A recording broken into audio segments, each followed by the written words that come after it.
देखो कल अपन ने अंत में फोर्ब्स की टॉप विश्व की मजबूत महिलाओं का लिस्ट देखा था।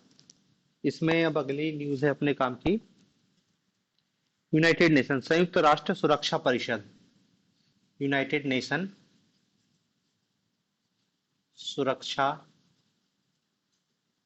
परिषद, यूनाइटेड नेशन सुरक्षा परिषद।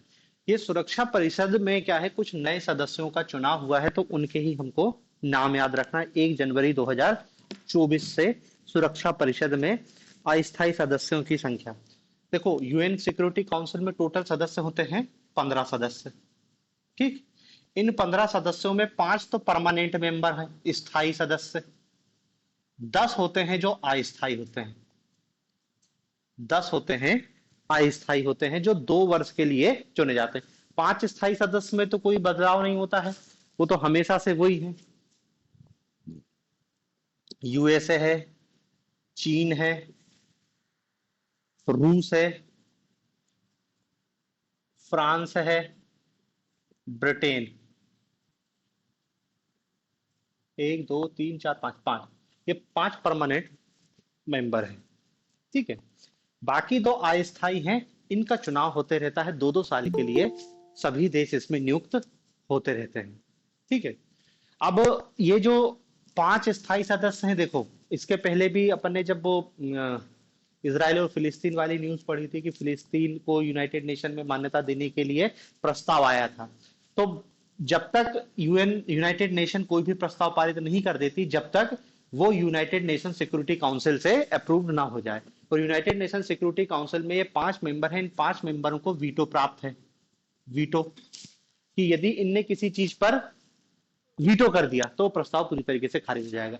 भले फिर पूरे 195 या 94 जो भी यूनाइटेड नेशन के सदस्य हैं वो उस पर समर्थन दे तो भी। इसलिए ये क्या है, यूनाइटेड नेशन सिक्योरिटी काउंसिल की 5 बहुत महत्वपूर्ण स्थायी परमानेंट मेंबर हैं। भारत इसी में शामिल होना चाह रहा है, लेकिन चीन के कारण क्या है वो शामिल नहीं हो पाता। 4 को तो जोत लेता, लेकिन चीन हमेशा इस बात का विरोध कर देता है। अब देखो खबर हमारे इस काम की ये है कि ये जो 10 अस्थायी सदस्य हैं, इधर का तो खेल खत्म, इधर तो किसी को घुसने नहीं दे रहा है।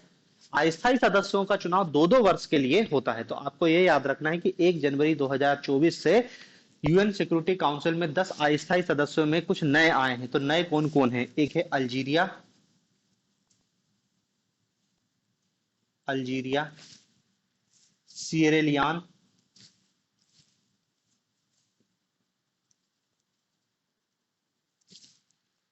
दक्षिण कोरिया,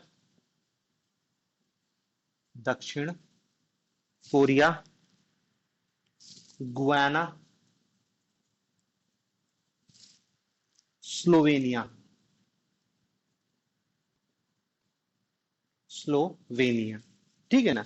तो ये 1 2 3 4 5 5 सदस्यों की नई नियुक्ति की गई है। फिर कुछ कार्य सदस्यों का कार्यकाल खत्म होगा तो फिर और सदस्यों की नियुक्ति कर जाएगी। तो टोटल 10 रहते हैं। बाकी के 5 अपन को याद नहीं रखना। ये 5 इसी बार नियुक्त हुए हैं। इनका कार्यकाल 1 जनवरी 2024 से चालू हो रहा है। ठीक है ना? तो ये 15 सदस्यीय में ये 5 नए अस्थायी सदस्य बने हैं। फिर भारत भी इसमें समय समय पर निर्वाचित होते रहा है इधर। लेकिन यदि आपसे पूछे कि सर्वाधिक बार कौन सा देश यूनाइटेड नेशन सिक्योरिटी काउंसिल के अस्थायी सदस्यों में नियुक्त हुआ है, तो वो है जापान। जापान रिकॉर्ड 12 बार इधर नियुक्त हो चुका है, 2-2 वर्ष के कार्यकाल के रूप में।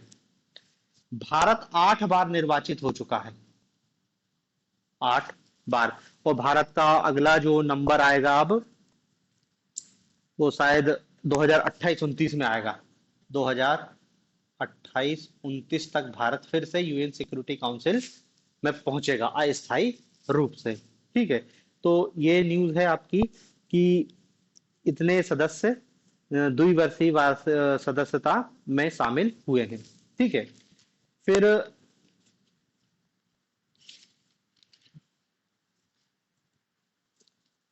कल जो बताया था कि फिलिस्तीन को मान्यता देते समय भी प्रस्ताव आया था, यूएसए ने उस पर वीटो कर दिया था। और यही सिक्योरिटी काउंसिल के सदस्य होने के नाते उसने वीटो किया था और वो खारिज हुआ था। इसी टाइप से एक और प्रस्ताव आया था यूएन सिक्योरिटी काउंसिल में गाजा में युद्ध विराम को लेके। गाजा में युद्ध विराम को लेकर ये प्रस्ताव भी यूएन सिक्योरिटी काउंसिल में प्रस्तुत किया गया था। गाजा में युद्ध विराम होना चाहिए। लेकिन यूएन सिक्योरिटी काउंसिल में ये प्रस्ताव लेके आया था यूएई ने, संयुक्त अरब अमीरात ने ये प्रस्ताव लेके आया था। ये प्रस्ताव में देखो 153 देश इस प्रस्ताव के समर्थन में थे कि गाजा में युद्ध विराम होना चाहिए, लेकिन फिर यूएसए ने वीटो ले लिया और ये प्रस्ताव फिर से खारिज हो गया। तो याद रखना कि दोनों ही प्रस्ताव यूएसए की वजह से ही खारिज हुए हैं। चर्चा भी नहीं हो पाई, कुछ भी नहीं हुआ, बात खत्म हुआ, क्योंकि यदि कोई सदस्य इस परमानेंट मेंबर यदि वीटो ले लेता है तो यूएन सिक्योरिटी काउंसिल से वो प्रस्ताव खारिज हो जाता, फिर उस पर वो विचार नहीं कर पाते। ठीक है, तो यूएन सिक्योरिटी काउंसिल अस्थायी सदस्य की संख्या। बाकी अब ऐसा नहीं कि अपन को पूरे 10 याद रखने, ये 5 नए शामिल हुए हैं वो याद रखने हैं, बाकी 5 तो परमानेंट है, 5 और हैं उसको छोड़ो।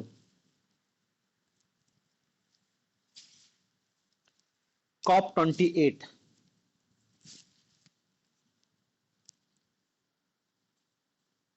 Conference of parties 28, conference of parties 28। आप जानते हो UNF triple C, united nation framework on climate change, united nation convention, united nation framework convention on climate change, उसको कहते हैं यूएनएफ ट्रिपल सी। ये यूनाइटेड नेशन में 1992 में एक हस्ताक्षरित एक समझौता है। कब हस्ताक्षरित हुआ? इससे 1992 से, 1992 से। फिर उसके बाद से क्या है, ये 1994 से ये प्रस्ताव अस्तित्व में आया, और उसके बाद से जो जितने भी सदस्य देश है जिनमें जो लोग इस यूएनएफ ट्रिपल सी को अपनाते हैं उनका एक मीटिंग होता है। तो उसी टाइप का मीटिंग नंबर 28 जिसको कहते हैं कॉप 28, ये हुआ था दुबई में 2023 में। तो आपसे तो यही पूछेगा कि कॉप 28 का आयोजन कहां हुआ था? दुबई, यूएई, संयुक्त अरब अमीरात के दुबई में। ठीक है, फिर देखो इस सम्मेलन में भारत का प्रतिनिधित्व किए थे भारत के केंद्रीय पर्यावरण मंत्री भूपेंद्र यादव।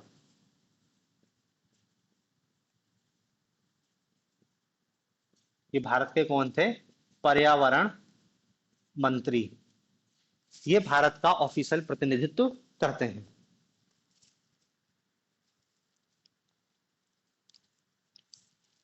ठीक है, लेकिन फिर इस कॉप 28 में प्रधानमंत्री नरेंद्र मोदी एक विशेष सत्र को संबोधित करते हैं।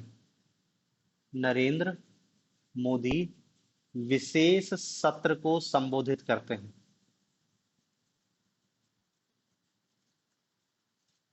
विशेष सत्र को संबोधित करते हैं, और अपने संबोधन में प्रधानमंत्री नरेंद्र मोदी ने यह आह्वान किया कि 2028 में जो कॉप 33 होगा ये भारत में होना चाहिए। ये प्रस्ताव रखा था नरेंद्र मोदी ने। अभी होगा नहीं होगा उसका कुछ गारंटी नहीं है, लेकिन हाँ भारत ने अपना प्रस्ताव रखा है कि कॉप 38 जो 2028 में आयोजित होगा, ये कहाँ पे आयोजित होना चाहिए? भारत में आयोजित होना चाहिए। ठीक है ना, इसकी पेशकश भारत की तरफ से की गई थी।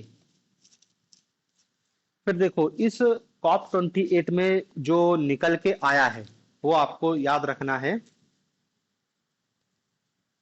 इसको कहते हैं UAE conscience, UAE conscience, UAE conscience.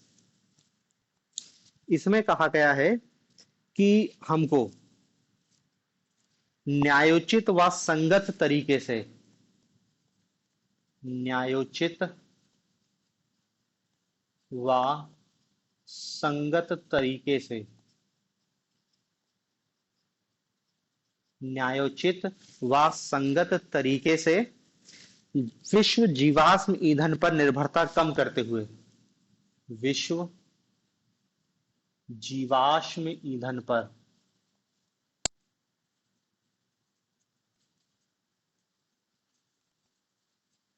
निर्भरता, जीवाश्म ईंधन पर निर्भरता कम करते हुए, कम करते हुए इसका उपयोग घटाएगा, इसका उपयोग उपयोग घटाएगा। ठीक है ना, ये यूएई कंसेंसस है, मतलब इस कॉप 28 का निचोड़, इसका परिणाम, इसमें क्या सहमति बनी है? सहमति यही बनी है कि न्यायोचित व संगत तरीके से पूरा विश्व फॉसिल फ्यूल के फॉसिल फ्यूल पर निर्भरता कम करे करते हुए इसके उपयोग को घटाएगा। मतलब हम फिर क्या है, अल्टरनेटिव एनर्जी सोर्स पर फोकस करेंगे। इस यूएई कंसेंस को जीवाश्म युग की या जीवाश्म ईंधन के अंत की शुरुआत कह रहे हैं, beginning of the end of fossil fuel. इस यूएई कंसेंस को कह रहे हैं, मतलब बहुत महत्वपूर्ण है कि अब शुरुआत हो चुकी है यूएई कंसेंस के बाद की पूरी दुनिया से क्या है, जीवाश्म ईंधन पर अपनी निर्भरता कम करेगा और जो अल्टरनेटिव सोर्स है कि सोलर एनर्जी है, विंड एनर्जी है, उस पर अपना फोकस करेगा।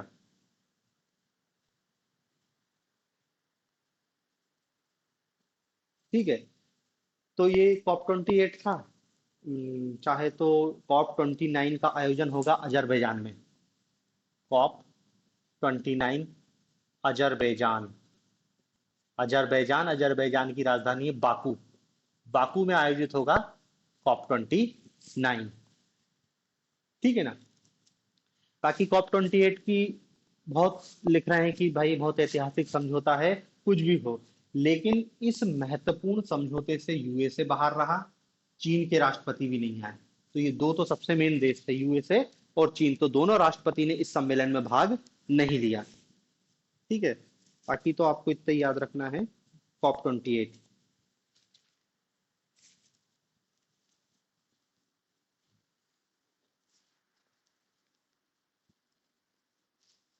इसके पहले वाला कॉप 27 शायद मिस्र में आयोजित हुआ था, शर्म अल शेख में।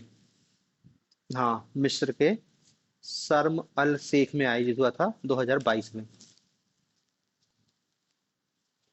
फिर अगला है इसमें,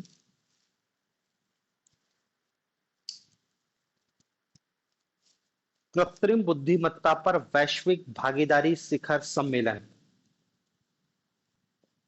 कृत्रिम बुद्धिमत्ता पर वैश्विक भागीदारी शिखर सम्मेलन, शिखर सम्मेलन, कृत्रिम बुद्धिमत्ता पर वैश्विक भागीदारी शिखर सम्मेलन, global partnership on artificial intelligence summit.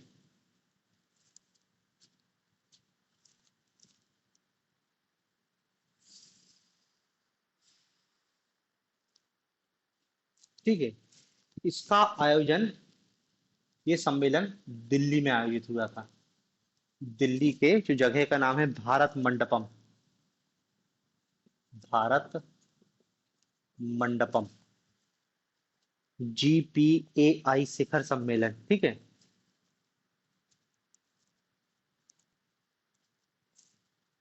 हम्म,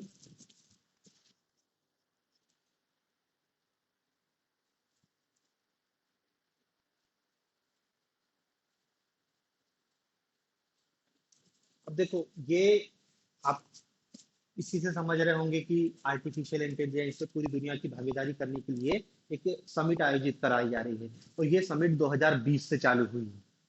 2020 से 15 देशों ने ये समिट मिलकर आयोजित करी थी, और इसका उद्देश्य था एआई से जुड़ी प्राथमिकता और अनुसंधानों में भागीदारी करना। ठीक है, और वर्तमान में इसमें 29 देश हैं, 28 देश प्लस एक यूरोपीय यूनियन, तो यूरोपीय यूनियन के पूरे देश और 28 देश का टोटल देख लेना, 29 सदस्य हैं।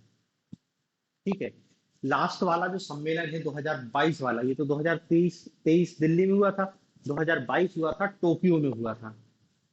2022 का ये सम्मेलन कहाँ हुआ था? टोक्यो। फिर देखो इसमें एक चीज और याद रखना कि ये जो टोक्यो में सम्मेलन हुआ था, इस सम्मेलन में इनकमिंग सपोर्ट चेयर,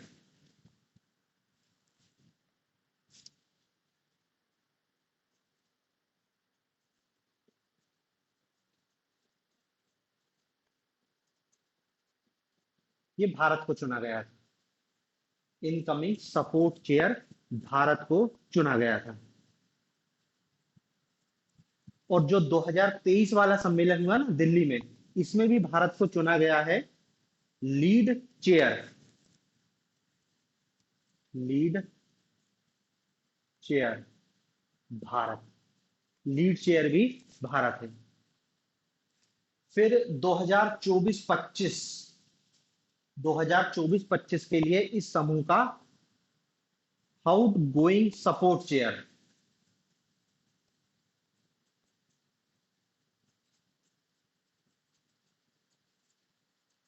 ये भी भारत को ही चुना गया। ठीक है ना। तो गलती से पूछ ले कि लीड चेयर कौन है, इनकमिंग सपोर्ट चेयर कौन है, आउट गोइंग सपोर्ट चेयर कौन, सब भारत। ठीक है। दिल्ली में हुआ था, 2020 से ये सम्मेलन चल रहा, समिट होती है। और हाँ, इसमें प्रधानमंत्री नरेंद्र मोदी ने एक लाइन यूज करी है, AI फॉर ऑल। ये भारत की आर्टिफिशियल नीति का एक पॉइंट में मतलब पूरी भारत की AI पॉलिसी है, आर्टिफिशियल इंटेलिजेंस सभी के लिए। ठीक है ना। तो AI फॉर ऑल किस देश की नीति है? भारत की नीति है आर्टिफिशियल इंटेलिजेंस पर।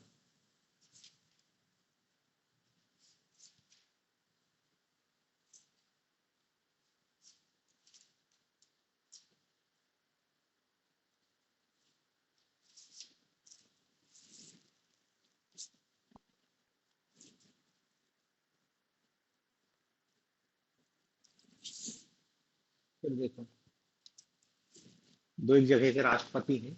एक है कीनिया। कीनिया के राष्ट्रपति ने भारत का दौरा किया था, तो उनका नाम लिख लो बस। कीनिया के राष्ट्रपति, इनका नाम है William Ruto. William Ruto. William Ruto ने भारत की यात्रा करी थी। और देखो इस यात्रा में कीनिया ने, देखो तीन अलायंस है। ग्लोबल बायोफ्यूल अलायंस, दूसरा अलायंस है international big cat alliance, international big cat alliance, और तीसरा अलायंस है इंटरनेशनल सोलर अलायंस। इन तीनों में शामिल होने की सहमति कीनिया ने बताई है। अब देखो, global biofuel alliance, international big cat alliance, international solar alliance, ये तीनों बहुत महत्वपूर्ण है। भले करंट में हो चाहे नहीं हो, ये आपको पता होने चाहिए कि ग्लोबल बायोफ्यूल अलायंस क्या है, इसकी स्थापना कब हुई, कितने मेंबर हैं। इंटरनेशनल बिग कैट अलायंस क्या है? क्योंकि ये एक इंटरनेशनल अलायंस टाइप के हैं, और इन सबकी शुरुआत भारत ने करी। इसकी शुरुआत 2015 में। अभी इसको अपन थोड़ा सा अलग से डिटेल में देख लेंगे, ठीक है ना। क्योंकि ये जब भी कोई इंटरनेशनल सम्मेलन होता है, भारत ले दे के यही बात पहुंच जाता है कि आप ISA के सदस्य बन जाओ, आप GBA के सदस्य बन जाओ, आप IBCA के सदस्य बन जाओ। तो बहुत जहां भी भारत जोतता है, इन्हीं तीन सम्मेलन क्या कहते हैं, जो समझौते हैं, उनमें सदस्य देशों को शामिल करने की कोशिश करता है। तो अभी इसको एक बार अपन डिटेल में देख लेंगे। याद दिला देना कि इन तीनों के बारे में भी लिखना है अपन को। इंटरनेशनल बिग कैट अलायंस, वो तेंदुए चीते सबके लिए है। अभी मैं उसको लिखवा दूंगा कौन कब से स्थापित हुआ है और कौन कौन है उसमें। ठीक है। तो बस कीनिया के राष्ट्रपति में और तो कुछ था नहीं, अब इतना ही था। फिर मिस्र। मिस्र में भी सत्ता परिवर्तन हुआ, मतलब सरकार बदली, का व्यक्ति तो वही की वही है। और मिस्र के राष्ट्रपति निर्वाचित हुए हैं अब्दल फतह अल सीसी। अब्दल अल फतह सीसी लगातार तीसरे कार्यकाल के लिए मिस्र के राष्ट्रपति निर्वाचित हुए हैं।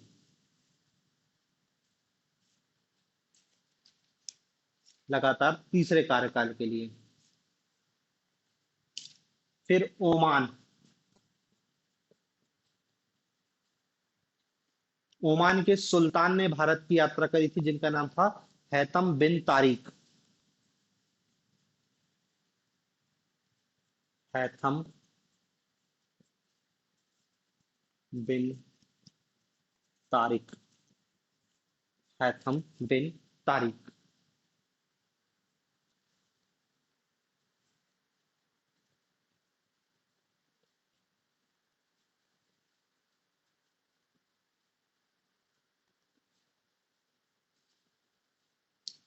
ठीक है, बाकी तो इनमें अलग अलग समझौते हुए हैं।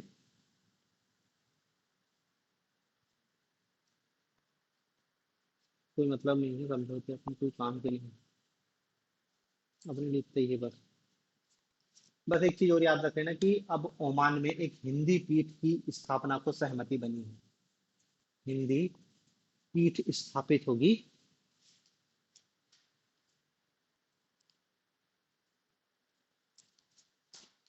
फिर देखो एक अंतरराष्ट्रीय फिर सर्वे आया है।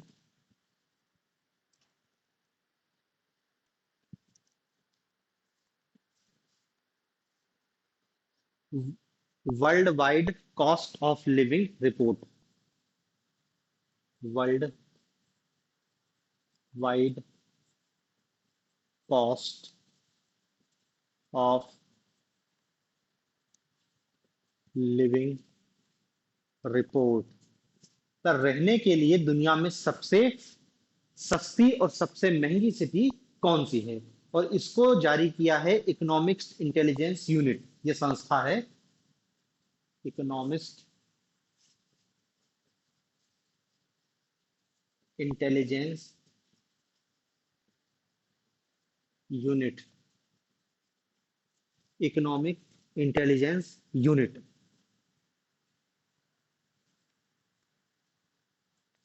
ठीक है ना। इनने लगभग 173 शहरों का अध्ययन किया और 200 वस्तुओं की कीमतों को ध्यान रखा कि यहाँ पर इस शहर में रहने की लागत कितनी है, खाने की लागत कितनी है, हॉस्पिटल की लागत कितनी है, एजुकेशन, ऐसे 200 पैरामीटर का अध्ययन किया है 173 देशों में।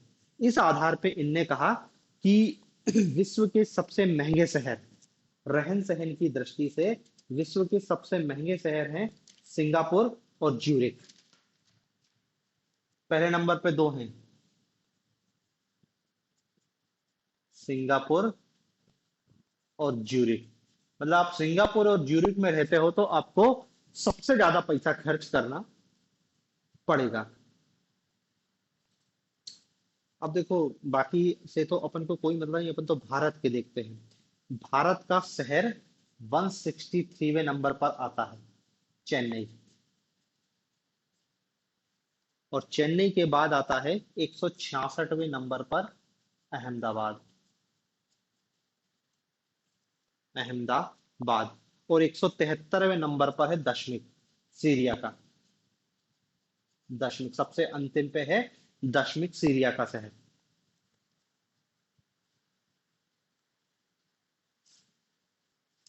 ठीक है, तो ये सिंगापुर और ज्यूरिक, ज्यूरिक मतलब समझ रहे हैं स्विट्जरलैंड की सिटी है ज्यूरिक।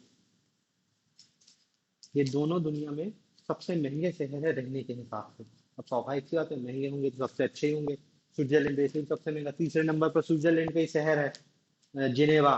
चौथे नंबर पर है New York.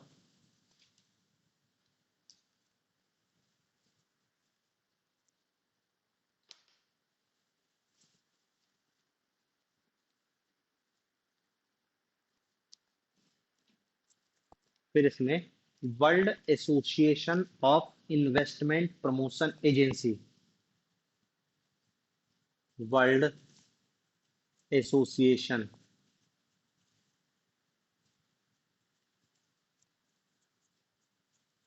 World association of investment,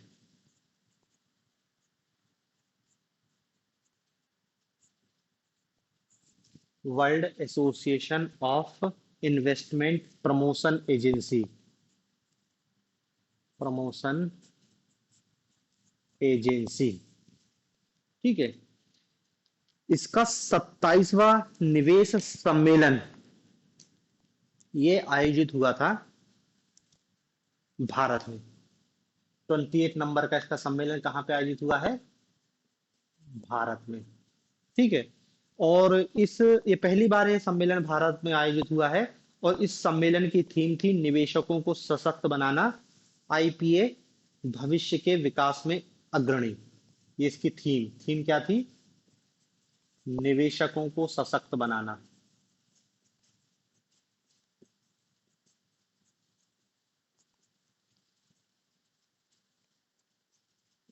निवेशकों को सशक्त बनाना, आईपीए भविष्य के विकास में अग्रणी।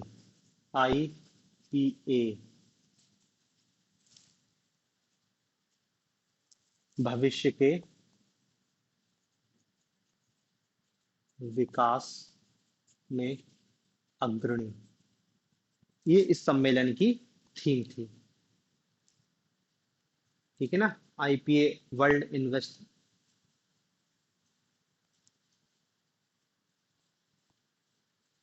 इन्वेस्टमेंट प्रमोशन एजेंसी, आईपीए यही वाला है। Investment promotion agency, IPA. पूरा इसका फुल फॉर्म होता है वर्ल्ड एसोसिएशन, आईपीए ऐसा करके, ये इसका फुल ये है, WAIPA। ठीक है। बाकी और यदि इसको डिटेल में जानना तो देखो, ये सम्मेलन ये एक प्रमोशन एजेंसी है जिसकी स्थापना 1995 में जिनेवा में हुई थी। कहाँ पे? जिनेवा में। और इसका मुख्यालय कहाँ है? इस्तांबुल में। एडिशनल जानकारी है, याद रखो तो ठीक, नहीं तो कोई दिक्कत नहीं है। यदि पूछेगा तो बस इसका सम्मेलन पूछेगा, तो सम्मेलन भारत में आयोजित हुआ है। बाकी देखो नाम से स्पष्ट है, world association of investment promotion agency. मतलब ये क्या है? निवेश को प्रोत्साहित करता है कि पूरी दुनिया में सभी देशों में निवेश हो। हाँ। फिर वर्ल्ड बैंक की एक रिपोर्ट है, विश्व बैंक की रिपोर्ट है, विश्व बैंक। विदेशों से संप्रेषित धन,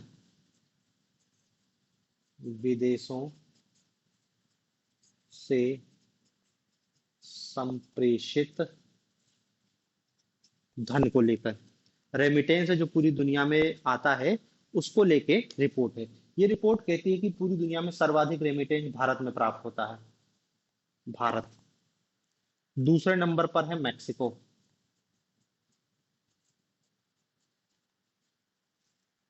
भारत, मैक्सिको, तीसरे पे चीन, बस बहुत है। पहले नंबर पे याद रखो कि भारत, भारत ने 2023 में 125 अरब डॉलर प्राप्त किए। 125 अरब डॉलर प्राप्त किए हैं। ठीक है ना? मतलब जो भारतीय लोग बाहर काम करने जा रहे हैं ना, और काम करके वो पैसे कमा के भारत भेजते हैं, तो उसी को कहते हैं रेमिटेंस। तो यही रेमिटेंस पूरी दुनिया में सर्वाधिक किस देश में आता है? भारत में। भारत में 2023 में 125 अरब डॉलर रेमिटेंस के रूप में प्राप्त हुए। ठीक है। फिर देखो इसी में, ये तो है 125 अरब डॉलर, लेकिन इसी में एक डाटा देते हैं कि जीडीपी में परसेंटेज के हिसाब से, जीडीपी प्रतिशत के अनुसार कौन सा देश सबसे ज्यादा रेमिटेंस प्राप्त करता है? तो देखो इसमें सबसे पहले नंबर पर है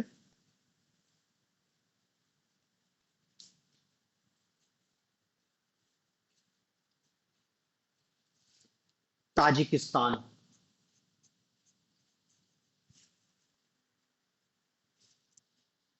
ताजिकिस्तान, इसको जो रेमिटेंस प्राप्त होता है इसकी कुल जीडीपी का 48% है। 48%।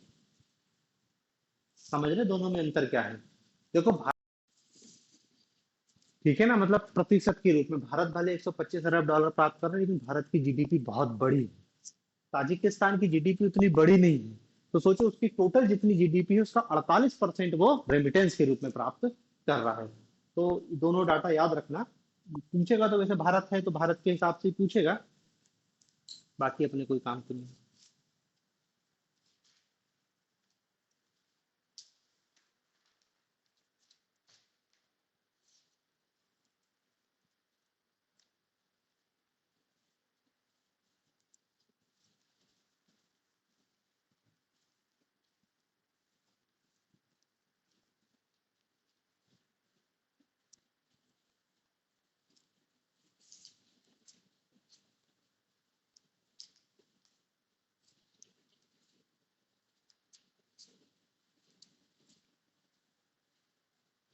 न्यूजीलैंड में भी नए प्रधानमंत्री आए हैं, उनके नाम लिख लो।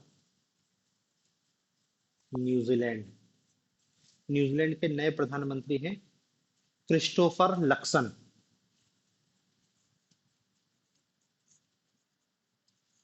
क्रिस्टोफर लक्सन, ये न्यूजीलैंड के नए प्रधानमंत्री हैं। फिर अर्जेंटीना में भी नए राष्ट्रपति निर्वाचित हुए हैं। अर्जेंटीना, इनका नाम है Javier Milei. Javier Milei, New Zealand के, वो अर्जेंटीना के ये क्या है, नए राष्ट्रपति हैं, जेवियर मिलेई।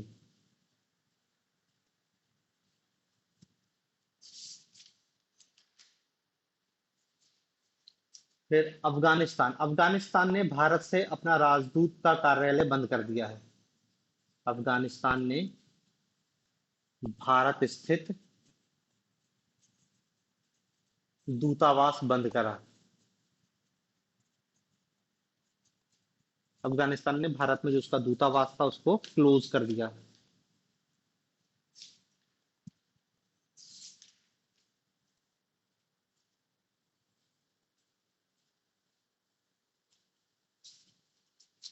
ठीक है। फिर मालदीव के बारे में दो खबर है। मालदीव, एक तो मालदीव में क्या है, भारत की सेनाएं मौजूद थी, तो मालदीव ने भारत से अनुरोध किया कि अपनी सेनाओं को हटाओ।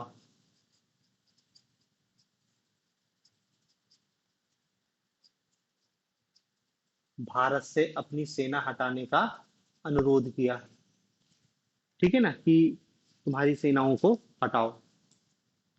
दूसरा एक और निवेदन किया है मालदीव ने, हाँ, भारत के साथ हाइड्रोग्राफिक समझौते को भी मालदीव ने आगे बढ़ाने से मना कर दिया। भारत के साथ हाइड्रोग्राफिक सर्वे, हाइड्रोग्राफिक सर्वे, इसके लिए भी मालदीव ने मना कर दिया। दरअसल क्या है, मालदीव में जो सत्ता परिवर्तन हुआ है, जो नया व्यक्ति राष्ट्रपति बना है, वो एंटी इंडिया है, भारत विरोधी है, चीन के समर्थन में है, तो वो सारे काम कर रहा है, जिसका नाम आएगा कौन बना है।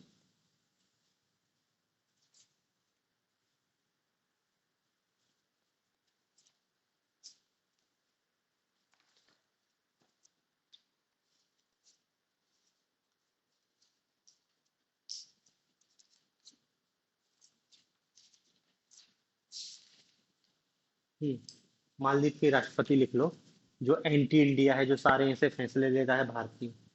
अ, मोहम्मद मईजू, मोहम्मद मुइज्जू,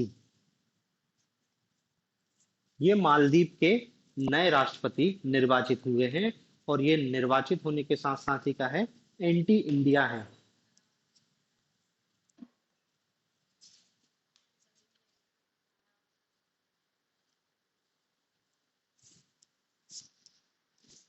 ठीक है। फिर तंजानिया, तंजानिया के, तंजानिया की राष्ट्रपति भारत का दौरा करती हैं। तंजानिया, तंजानिया की राष्ट्रपति सुलह हसन, सुलह हसन, ये तंजानिया की राष्ट्रपति हैं। ठीक है, इनने हाल ही में भारत का दौरा किया। अब देखो, जो भी बहुत सारे समझौते होंगे, लेकिन इसमें एक चीज आ रहा है ना, तंजानिया का एक द्वीप है जंजीबार, और जंजीबार में भारत की तरफ से आईआईटी मद्रास एक कैंपस खोल रहा है। आईआईटी मद्रास एक ब्रांच वहां पर स्थापित कर रहा है, ठीक है ना। और तंजानिया ने भी क्या है, इंटरनेशनल बिग कैट अलायंस, इसमें शामिल होने की समझौती दे दी है, और ग्लोबल बायोफ्यूल अलायंस, इन दोनों में शामिल होने की सहमति इनने दे दी है। बाकी देखो कल अपन ने एक न्यूज लिखी थी, आईआईटी दिल्ली, आईआईटी दिल्ली ने अपनी ब्रांच खोली है यूएई, अबू धाबी शायद। हाँ कल लिखा था ना। तो ये दो आईआईटीज हैं जहां पर क्या है, वो दो देश है जहां पर भारत की आईआईटी इंजीनियरिंग कॉलेज अपनी ब्रांच खोल रही है।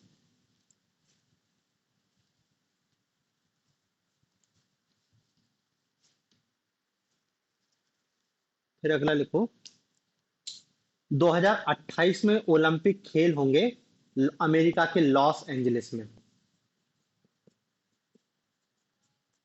अमेरिका के लॉस एंजलिस में। और इन खेलों में पांच नए खेलों को इन ओलंपिक में, सॉरी 2028 ओलंपिक, 2028 ओलंपिक अमेरिका के लॉस एंजलिस शहर में होंगे। और इसमें पांच खेलों को शामिल किया जा रहा है। देखो पांच खेल कौन कौन से हैं। पहला है क्रिकेट, पहली बार क्रिकेट ओलंपिक में शामिल होगा। दूसरा खेल है फ्लैग फुटबॉल, फ्लैग फुटबॉल। तीसरा है squash,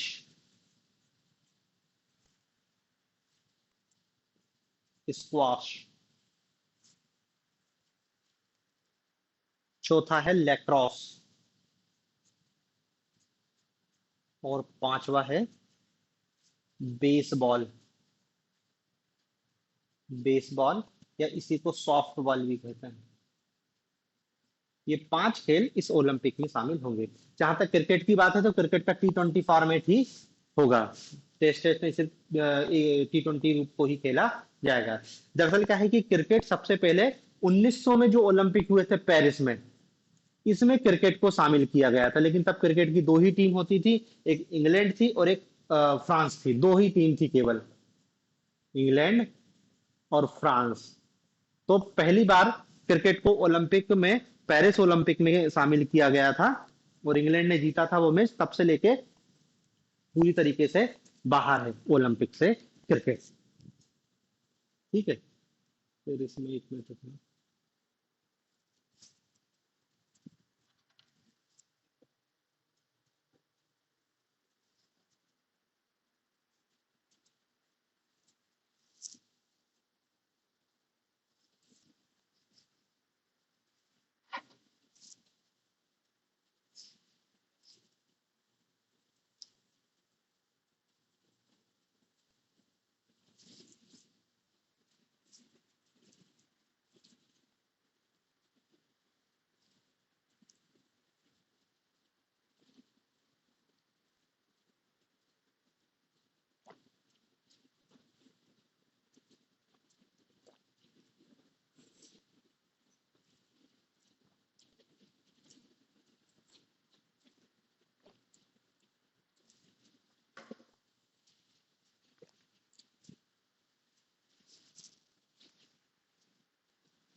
global hunger index 2023, global hunger index 2023, global hunger index 2023।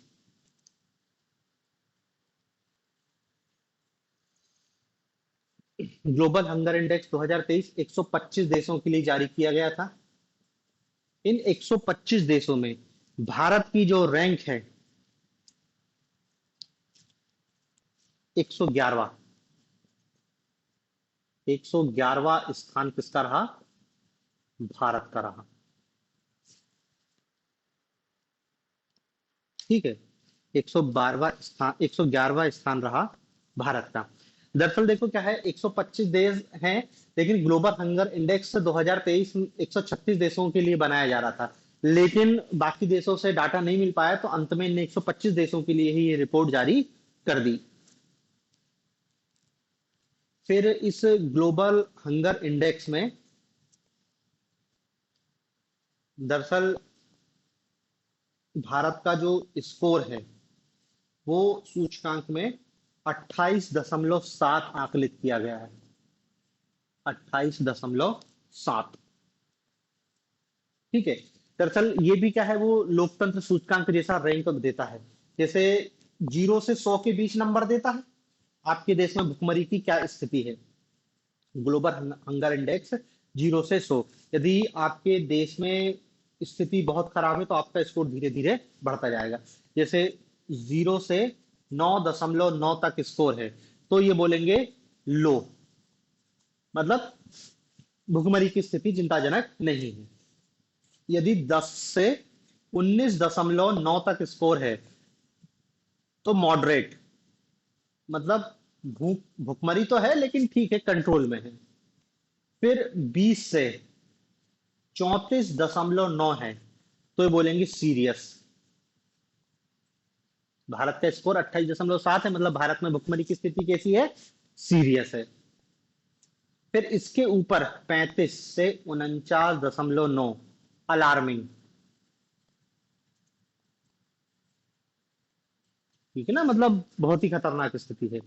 और फिर 50 से यदि अधिक है, 50 से अधिक है तो उसको कहते हैं एक्सट्रीमली अलार्मिंग।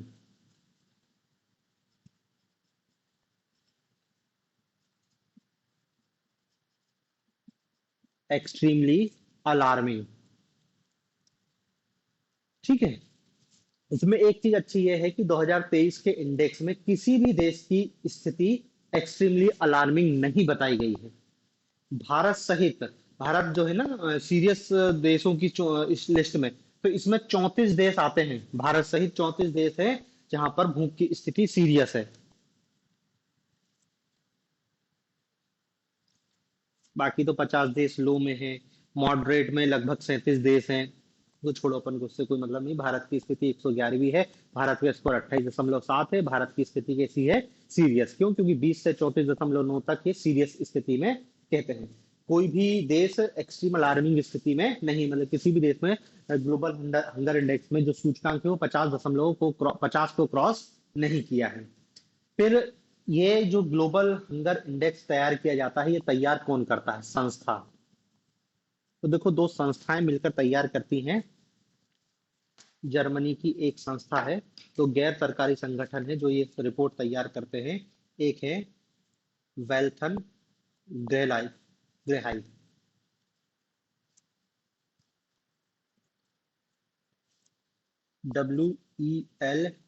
WELTHUN।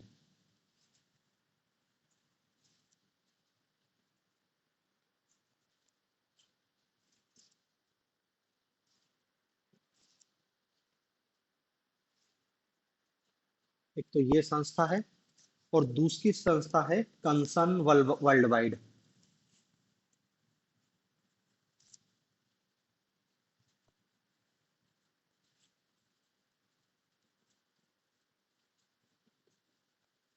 ये जर्मनी की संस्था है ऊपर वाली, और ये वाली संस्था है आयरलैंड की।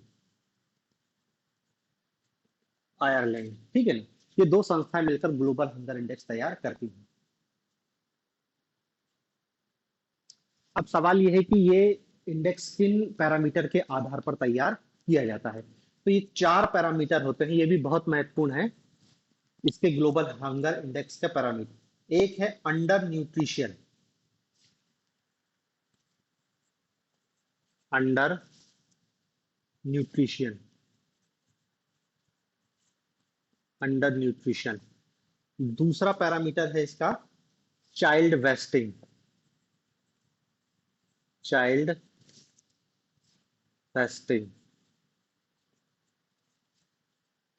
तीसरा पैरामीटर है इनका child stunting.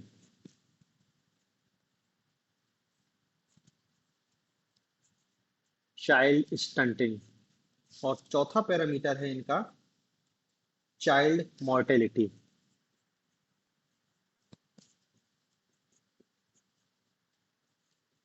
Child mortality.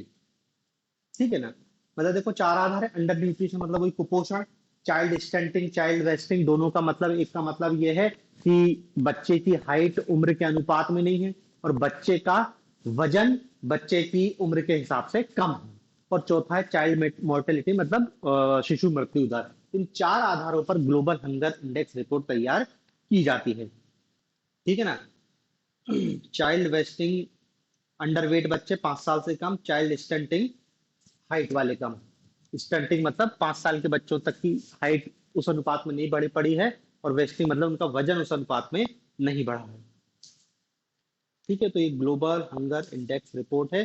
Bharat की स्थिति 111वीं है, जो बहुत बेकार है, क्योंकि 125 देशों की तो लिस्ट है। फिर अगली इसमें अपने, ये बहुत महत्वपूर्ण है, ग्लोबल हंगर इंडेक्स।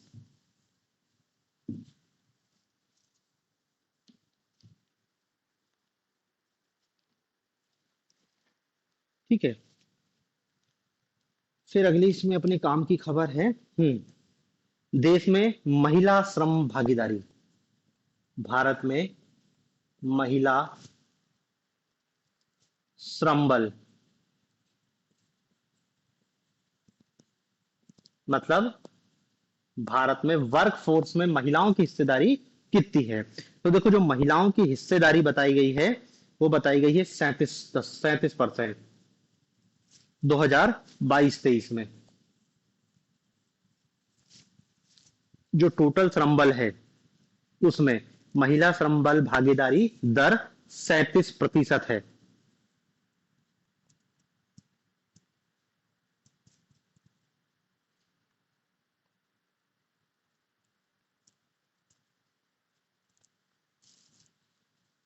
ठीक है, और पिछले वर्ष ये थी 32.8, मतलब लगभग देखो आप, 4.2% की वृद्धि हुई है। ये डाटा भी याद रखो कि भारत में श्रम बल में महिलाओं की हिस्सेदारी पिछले वर्ष के मुकाबले में 4.2% बढ़ी है, और टोटल क्या है, 37% है महिला श्रम बल में हिस्सेदारी, महिला की श्रम बल में हिस्सेदारी। और ये जो रिपोर्ट जारी करता है, ये श्रम बल सर्वेक्षण रिपोर्ट, एक रिपोर्ट जारी होती है, श्रम बल सर्वेक्षण रिपोर्ट। इस रिपोर्ट में ये जानकारी है, और ये जो रिपोर्ट बनाते हैं, ये है सांख्यिकी एवं कार्यान्वयन मंत्रालय, सांख्यिकी एवं कार्यक्रम कार्यान्वयन मंत्रालय।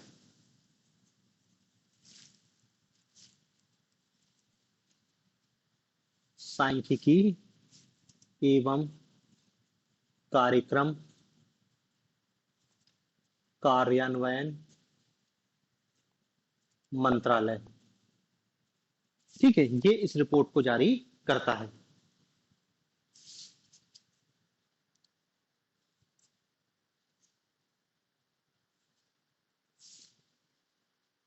हम्म। फिर भारत में पर्यटन को लेकर एक रिपोर्ट आई है कि भारत में 2022 में पर्यटकों को लेके, भारत आने वाले विदेशी पर्यटक 2022 में कितने विदेशी पर्यटक भारत में आए। तो देखो, 2022 में टोटल भारत में 6.19 मिलियन,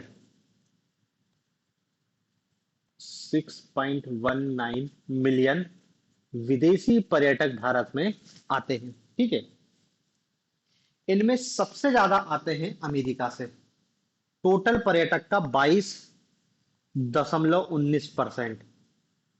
दूसरे नंबर पे पर्यटक आते हैं बांग्लादेश से, बांग्लादेश से 20.29%। ठीक है ना। बाकी फिर यूके से, ऑस्ट्रेलिया से, ये सारी बातें हो गई।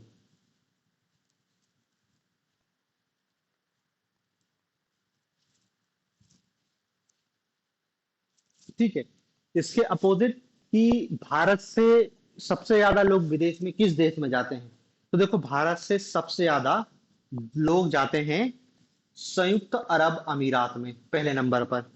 दूसरे नंबर पर जाते हैं सऊदी अरब, सऊदी अरब। तीसरे नंबर पर जाता है यूएसए। ये तो सब मतलब पर्यटक का काम करने वाले लोग जा रहे हैं, सीधी बात है। ठीक है, तो ये विदेशी पर्यटकों की एक रिपोर्ट है। ठीक है। बाकी इसमें आगे अपन अब कल देखेंगे। अब ये बस ज्यादा नहीं बचा है अंतरराष्ट्रीय, ये कल थोड़ा सा और हो जाएगा तो फिर अपन क्या है, कल से ही पुरस्कार और सम्मान देखना चालू कर देंगे। थोड़ा सा बचा है ये, 10 मिनट का बचा है तो कल करेंगे।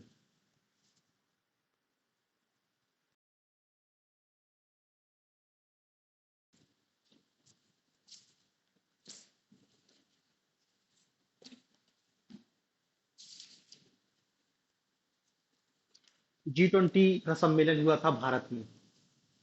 G20 सम्मेलन,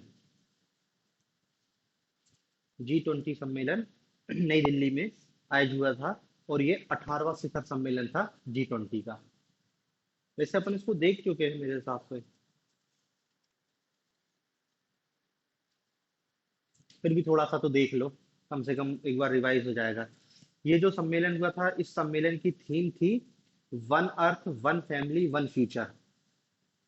one earth one family and one future. One earth one family one future. फिर इस सम्मेलन में जो बड़ी बात निकल के आई है, ये G20 है, 20 देश इसके सदस्य हैं। इस सम्मेलन में 21वां सदस्य बना है अफ्रीकी संघ। 21वां सदस्य बना है अफ्रीकी संघ। अफ्रीकन यूनियन G20 का 21वां सदस्य बनकर आया, बन के सामने आया, तो कायदे से G21 कहलाएगा। दूसरी बात क्या है कि इस सम्मेलन में सबसे जो दो तीन चीज है भारत के संदर्भ में, इस पूरे सम्मेलन में इंडिया की जगह भारत शब्द का उपयोग किया गया है, इसलिए इंडिया वर्सेस भारत की बहस प्रारंभ हुई थी। दूसरी बात है, इस सम्मेलन में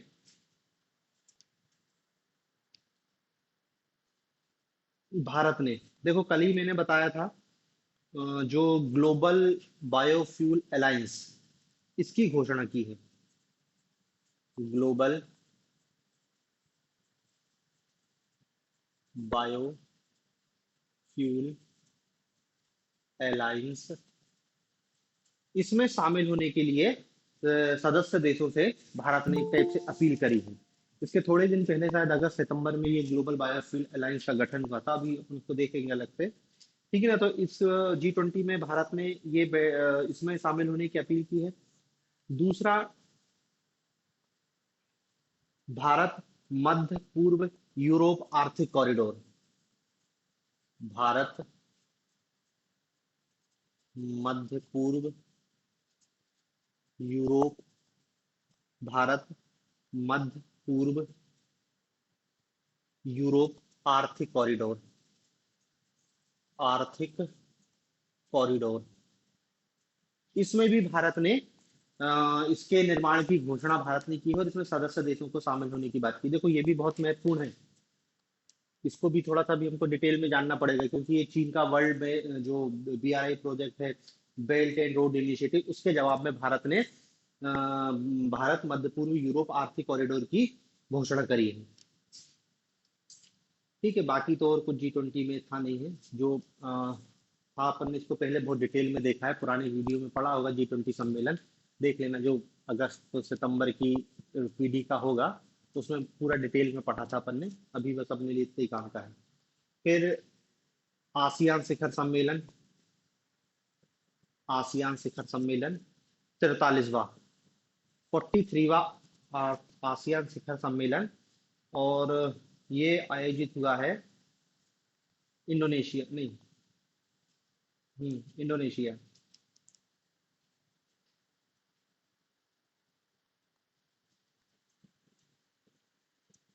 इंडोनेशिया में आयोजित हुआ है। आसियान, आसियान जानते हैं 10 देशों का संगठन है। भारत इस आसियान का सदस्य नहीं है, लेकिन फिर भी ये भारत और सभी देशों के लिए बहुत महत्वपूर्ण है। इसकी 43वीं समिट जो इंडोनेशिया में संपन्न हुई। ठीक है, एक तो ये याद रखना है। दूसरी इसमें इसका जो 10 सदस्य हैं, इसमें एक 11वां सदस्य जुड़ा है। 11वां सदस्य, एक नया देश जुड़ा है, तिमोर लेस्ते। तिमोर लेस्ते, और इसकी राजधानी है दिल्ली। इसकी राजधानी क्या है? दिल्ली। तो 11वें आसियान के 11वें सदस्य के रूप में तिमोर लेस्ते को शामिल करने का निर्णय लिया गया है। और 2026 में इस आसियान का सम्मेलन कहाँ पे होगा? फिलीपींस। फिलीपींस 2025।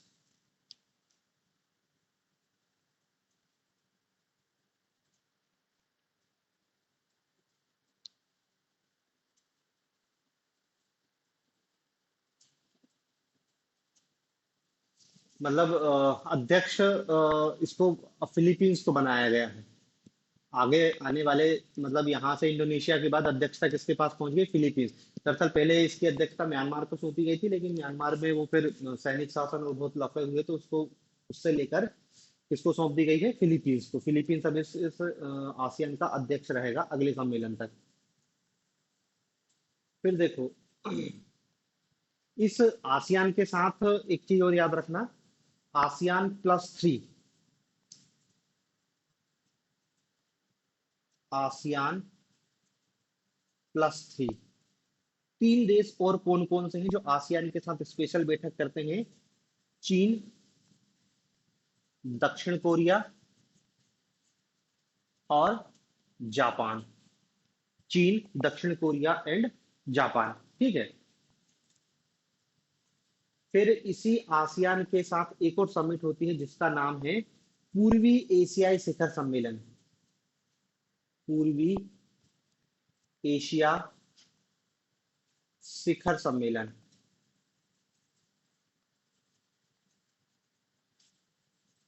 पूर्वी एशिया शिखर सम्मेलन, इसका आयोजन भी इंडोनेशिया के जकार्ता में हुआ। वहीं पे इंडोनेशिया के जकार्ता में 18वें नंबर का 18वां पूर्वी एशियाई शिखर सम्मेलन। और इसमें कौन है? आसियान के 10 देश प्लस 8 देश और आ जाते हैं। अब इन 8 देशों में भारत है, जापान है, न्यूजीलैंड है, रूस है, दक्षिण कोरिया है। तो ये टोटल 18 देशों का एक संगठन है।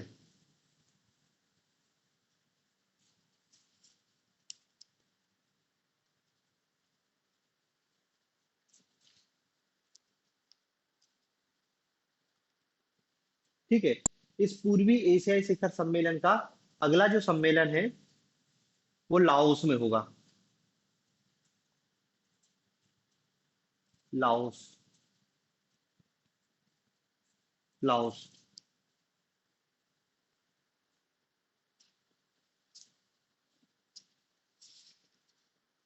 ठीक है।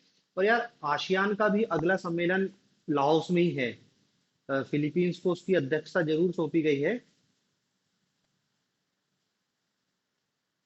पर अगला सम्मेलन लाओस में ही होगा।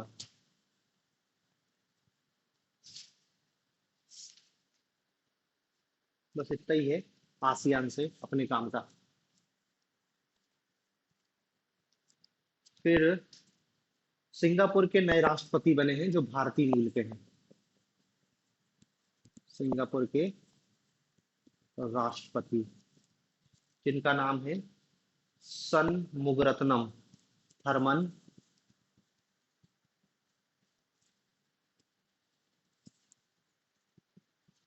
शन मुगरत्नम। थर्मन शन रत्नम, ये भारतीय मूल के हैं और सिंगापुर के नए राष्ट्रपति बने हैं।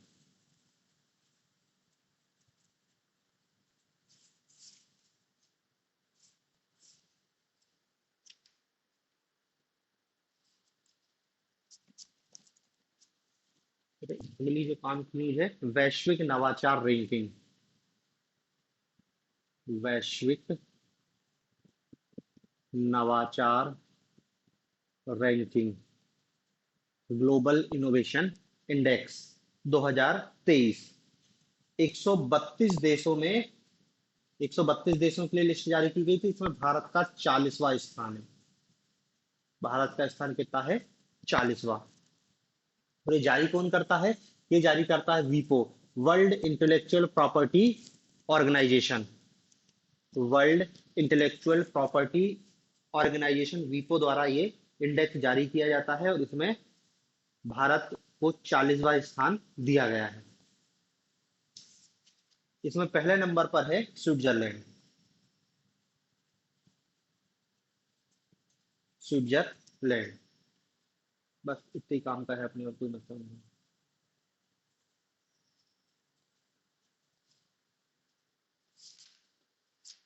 फिर एक और इंडेक्स है, वैश्विक आर्थिक स्वतंत्रता सूचकांक, इकोनॉमिक फ्रीडम, आर्थिक स्वतंत्रता सूचकांक, global economic freedom index, economic freedom of the world. ये जारी करता है कनाडा का एक इंस्टीट्यूट है, फ्रेजर इंस्टीट्यूट। कनाडा का फ्रेजर इंस्टीट्यूट, कनाडा का फ्रेजर इंस्टीट्यूट जारी करता है और इसने 165 देशों के लिए लिस्ट जारी करी है और इन 165 देशों में भारत को 87वां स्थान दिया है। भारत को 87वां स्थान दिया गया है। इसमें पहले नंबर पर है सिंगापुर। सिंगापुर पहले नंबर पर है। ठीक है। अब वो फिर नाम से समझ रहे हैं, वर्ल्ड इकोनॉमिक फ्रीडम इंडेक्स की मतलब व्यापार करने में कितनी सुविधा है, वो सारी चीजों को यहाँ पर देखा जाता है।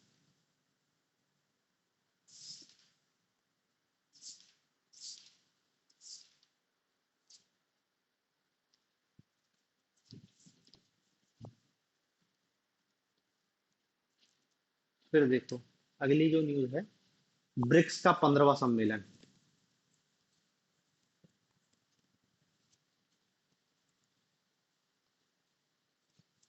ब्रिक्स का 15वां सम्मेलन। 15वां सम्मेलन कहाँ पे हुआ? जोहानिसबर्ग, दक्षिण अफ्रीका। जोहान्सबर्ग, दक्षिण अफ्रीका। 15वां शिखर सम्मेलन।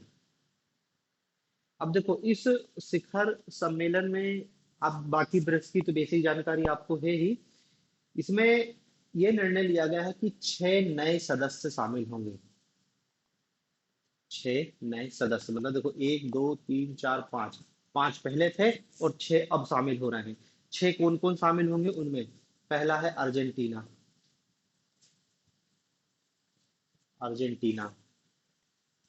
दूसरा है ईरान। तीसरा है इथोपिया। चौथा है सऊदी अरब।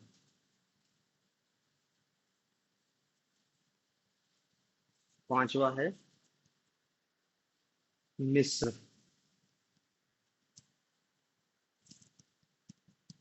और छठवा है संयुक्त अरब अमीरात। संयुक्त अरब अमीरात, यूएई। ठीक है।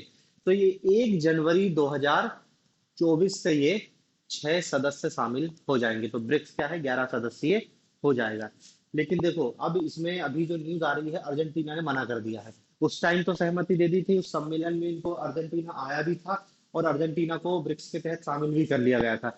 लेकिन अब देखो इसमें इंटरनेशनल पॉलिटिक्स है कि दरअसल रूस यूक्रेन वार के बाद क्या है, रसिया को घेरने की कोशिश कर रहा है चाइना। और इसका जो अगला सम्मेलन है जो इस साल होगा वो रूस में होने वाला है। तो अमेरिका के दबाव के कारण क्या है, कुछ देश पीछे हट रहे हैं, जिसमें से अर्जेंटीना ने तो मना कर दिया कि अभी वो इस सम्मेलन में शामिल नहीं होगा। अगला सम्मेलन इसका, हाँ, 16वां सम्मेलन रूस के कजान में होगा। 16वां। कहाँ पे? कजान। रूस के कजान में होगा। बस इतनी बात है।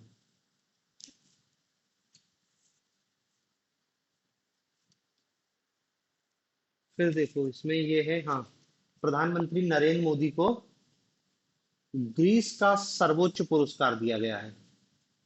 ग्रीस का सर्वोच्च नागरिक सम्मान दिया गया है।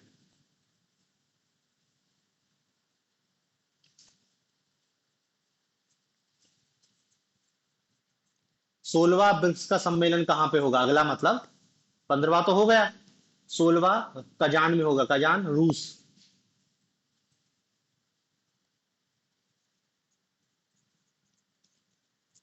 ठीक है, फिर अगली न्यूज लिख लेना कि ग्रीस का सर्वोच्च नागरिक सम्मान प्रधानमंत्री नरेंद्र मोदी को दिया गया है।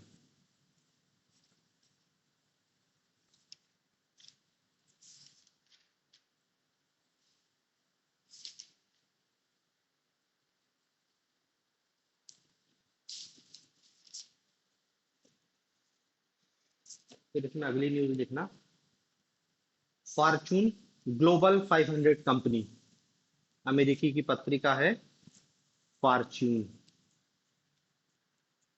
ग्लोबल 500, मतलब विश्व की टॉप 500 कंपनियों की लिस्ट जारी करती है अमेरिकी की पत्रिका फॉर्च्यून। 1995 से लिस्ट जारी कर रही है। तो देखो इसमें पहले नंबर की दुनिया की सबसे बड़ी कंपनी है वॉलमार्ट, अमेरिका की कंपनी है और रिटेल का काम करती है, किराने की दुकान टाइप है। दूसरे नंबर पर है अरमाको, सऊदी अरब की कंपनी है, पेट्रोलियम उत्पाद बनाती है अरमाको। ठीक है ना, तो बस पहले दूसरे पे जान लो, बाकी अपन को इससे नीचे जाने की कोई जरूरत नहीं है। फिर इसमें अपने ये काम की चीज है कि ये टॉप 500 में भारत की 8 कंपनियां हैं, भारत की 8 कंपनियों को शामिल किया गया है। सबसे पहला जानते हैं रिलायंस इंडस्ट्रीज लिमिटेड, दूसरे नंबर पर है इंडियन ऑयल, इंडियन ऑयल। मतलब देखो भारत की सबसे बड़ी कंपनी है जो विश्व में 88वें नंबर पर आती है। रिलायंस इंडस्ट्रीज का नंबर कितना है, 88वां। तीसरे नंबर पर है एल आई सी, चौथे है ओ एन जी सी। मतलब ये नंबर ये वाला नहीं है, रैंकिंग है ये 88वीं, फिर इसकी 94 भी, तो रैंकिंग से कोई मतलब नहीं। अपन को तो बस ये याद रखना है कि भारत की वे कौन सी 8 कंपनी है जो ग्लोबल 5, फॉर्चून ग्लोबल 500 कंपनियों में शामिल है। ओएनजीसी हो गई। पांचवी लिखना भारत पेट्रोलियम, भारत पेट्रोलियम। छठवीं SBI, state bank of India. सातवें पे लिखना टाटा मोटर्स, टाटा मोटर्स। और आठवें पे लिखना राजेश एक्सपोर्टर्स,